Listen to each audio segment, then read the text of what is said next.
मुम्मल लोद्रवा की राजकुमारी थी। कहाँ की राजकुमारी थी? लोद्रवा। लोद्रवा कहाँ? जैसलमेर। और महेंद्र जो था, महेंद्र अमरकोट का राजकुमार था। अमरकोट का वर्तमान में नाम है उमरकोट, सिंध पाकिस्तान। महेंद्र के 4 विवाह हो रखे थे और महेंद्र की बहन का जो विवाह है गुजरात के जडेजा परिवार में हो रखा था। वो रविंद्र जडेजा नहीं था, जडेजा परिवार में हो रखा था। तो कहते हैं कि जीजू जो थे, जीजू आ रखे थे। और आप जानते हो हम उम्र जीजा और साले में काफी अच्छी बनती है। अगर जीजा और साला दोनों हम उम्र के हैं तो दोनों में काफी अच्छी पड़ती है। वह दोनों हम उम्र थे तो महेंद्र ने कहा जीजू चलो शिकार पे चलते हैं। जीजू ने कहा चलो। वह रवाना हुए। उन्होंने एक पशु डिसाइड कर लिया कि आज इसी का शिकार करेंगे। आगे आगे उस पशु का पीछा करते करते अमरकोट से कहां तक आ गए? लोद्रवा तक। पशु तो आंखों से ओझल हो गया, दोनों थके हारे थे। काक नदी में मुंह हाथ धोते हैं। तभी महेंद्र को केसर के क्यारी की खुशबू आती है, गुलाब के फूलों की खुशबू आती है। उसका ध्यान मुम्मल की मेड़ी की ओर जाता है। महेंद्र को लगा कहीं ये माया का जाल तो नहीं है, तो रेगिस्तान में ये चीजें। वह दोनों मुम्मल की मेड़ी के बगीचे में जाते हैं। थके हारे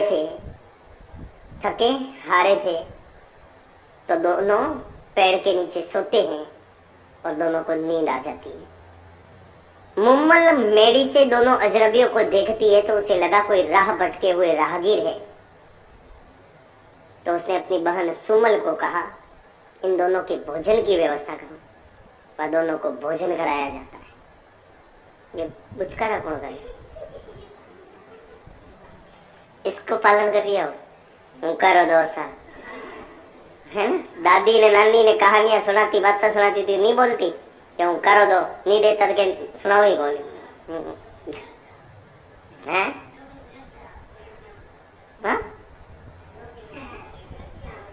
हाँ तो नहीं सुनाओ।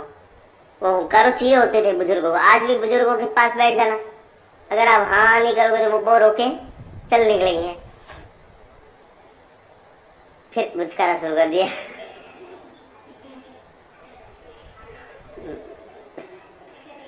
कौन सा गाँव है? गाँव कौन सा है? जैसलमेर में, पोखरण में, बढ़िया पड़ोस में। आगे सुनो आगे सुनो। भोजन की व्यवस्था करे, दोनों को भोजन कराया जाता है। मुम्मल को लगा कहीं ये गुप्तचर तो नहीं है, भेदी तो नहीं है जो भेद जानने आए हैं। और अगर दोनों भेदी हुए, दोनों से एक साथ बात की तो दोनों एक जैसा बोलेंगे, भेद नहीं खुलेगा। तो क्या दोनों से अलग अलग क्या करनी पड़ेगी? बात। वहां मुम्मल ने बुलावा भेजा कि मुम्मल बात करना चाहती है। महेंद्र ने कहा जीजू जाओ, क्या बात कर रही है? जीजू गया तो आगे देखा, फिर गुलाब की खुशबू आज कहां से आ रही है? शराब तो नहीं लगा गया? तो यार मैंने गुलाब की चर्चा की तो मुझे उसकी गंध आनी शुरू हो गई।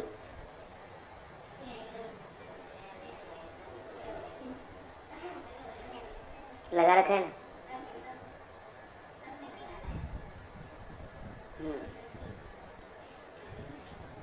अरे एलर्जी है मुझे गुलाब से।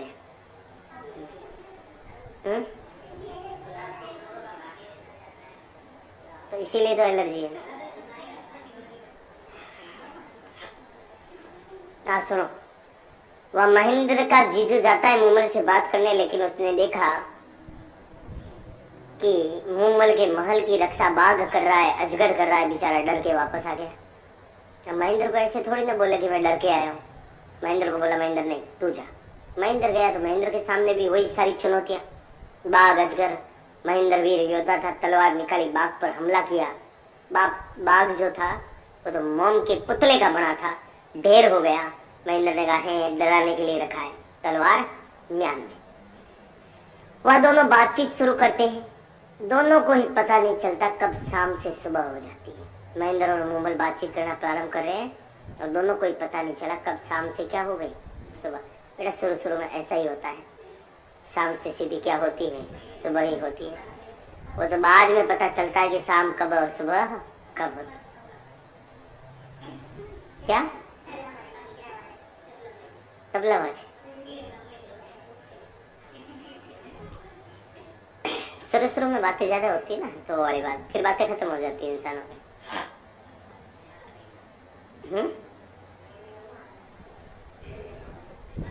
एक बात सुन लो, नई नई आंखें होती है तो हर मंजर अच्छा होता है, बस और कुछ नहीं होता है। धीरे धीरे जब आंखें पुराने होने लग जाती है ना, तो बस आगे सुनो। वाह, मुम्मल ने महेंद्र को कहा, Mahendra I want marry with you.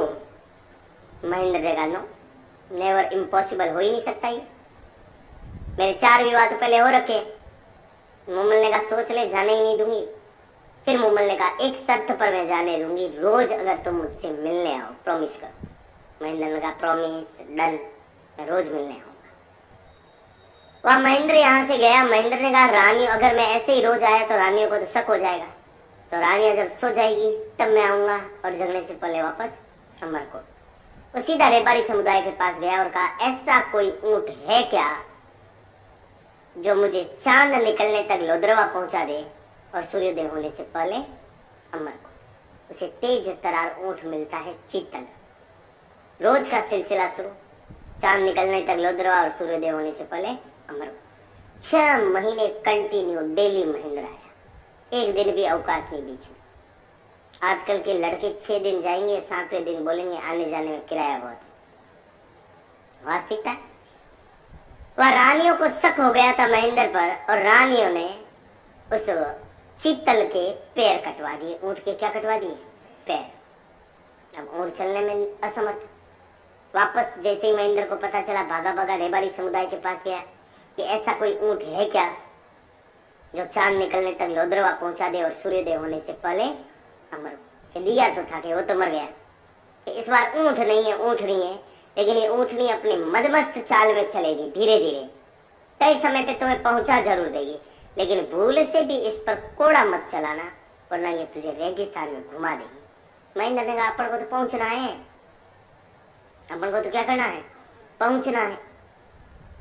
वाह, महेंद्र ऊंटनी पर बैठकर रवाना हुआ। ऊंटनी धीरे धीरे मदमस्त चाल में चल रही। इधर चांद निकल आया। मुम्मल किसकी प्रतीक्षा कर रही? महेंद्र की। इधर महेंद्र पहुंच नहीं पाया और जल्दबाजी में महेंद्र ने ऊंटनी पर कोड़ा चला दिया। अब ऊंटनी कभी इधर कभी उधर रेगिस्तान में घुमा रही। इधर मुम्मल के विरह की पीड़ा उसकी बहन सुम्मल से देखी नहीं गई। तो सुम्मल ने मुम्मल को कहा, मैं पुरुष की वेशभूषा पहन के आ जाती हूँ, जस्ट इमेजिन, समझना मैं ही महेंद्र हूँ, तो बात करेगी तब तक महेंद्र आ जाएगा। मुम्मल ने कहा, ये भी खेल खेल लेते। बाबू सुम्मल पुरुष की वेशभूषा पहन के आ गई। इधर महेंद्र लोदरवा पहुंचा तो महेंद्र का ध्यान गया कि मुम्मल के पास कोई पुरुष खड़ा है। महेंद्र का दिमाग खराब। महेंद्र ने कहा, एक ही तो दिन नहीं आया, आया भी तो हूं, उसमें भी ये दूसरा पुरुष कौन है? और महेंद्र मुम्मल से बिना मिले ही वापस कहाँ चला जाता है? अमरकोट। 2 महीने तक महेंद्र नहीं आया। तब मुम्मल स्वयं अमरकोट जाती है महेंद्र से मिलने और द्वारपाल से कहती है कि महेंद्र को कहो मुम्मल आई है। वाह, जाकर द्वारपाल महेंद्र से कहता है कि मुम्मल आई है। मुम्मल का नाम सुनते ही महेंद्र का दिमाग खराब। महेंद्र ने कहा, जाकर कह दो उस मुम्मल से महेंद्र की मृत्यु हो गई है। वो द्वारपाल आकर मुम्मल से कहता है, महेंद्र की तो मृत्यु हो गई। ये शब्द सुनते ही उसी क्षण उसी पल मुम्मल के प्राण पंखेरु उड़ जाते हैं। जब ये बात महेंद्र को पता चलती कि मुम्मल बहुत प्रेम करती थी उससे, महेंद्र अपने आप को माफ नहीं कर पाता और अपना सिर तब तक दीवार पर पटकता रहता है जब तक कि महेंद्र के भी प्राण पंखेरु उड़ नहीं जाते। इन दोनों की अधूरी कहानी आज भी राजस्थानी लोक साहित्य में गाई जाती है, पढ़ी जाती है, सुनी जाती है और सुनाई जाती है। इसे बोलते बेटा टुरु लव। ये थे मुम्मल भाई।